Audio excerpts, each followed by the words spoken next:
Last year we were flying drones around the loft a lot and at liberations, and we learned a few things while flying the drones in the air with the birds, and we had quite an idea of maybe hiring a helicopter, because we're seeing a lot of helicopters flying around the falls with the tourism industry.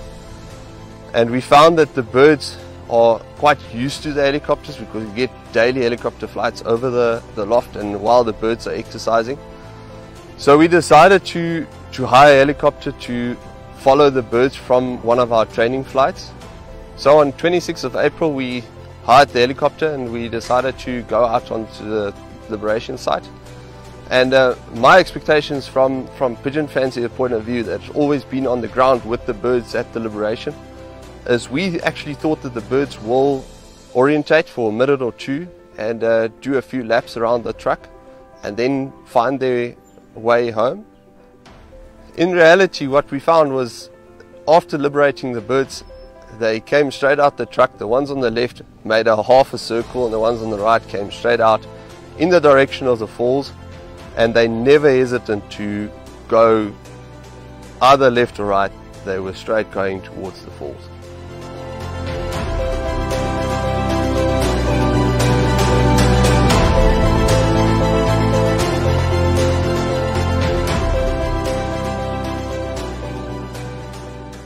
After releasing the birds, I expected that the loft, actually the majority of the birds, will stay together in one group, at least for the first 5 or 6 or whatever kilometers.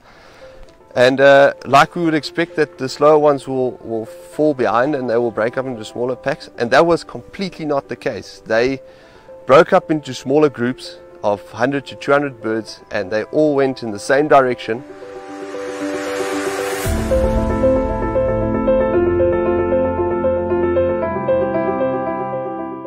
And it was quite interesting to see that they were in the same line, but all flying at the same speed in the same direction, but they didn't stay in one group. They all broke up into smaller groups. So in each of the big groups, there was a few birds that clearly took the lead.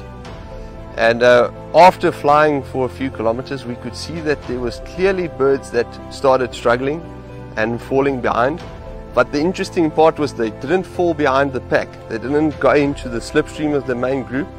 They started falling off to the side. And we could have seen one bird clearly struggling, and after a while he was joined by a few others.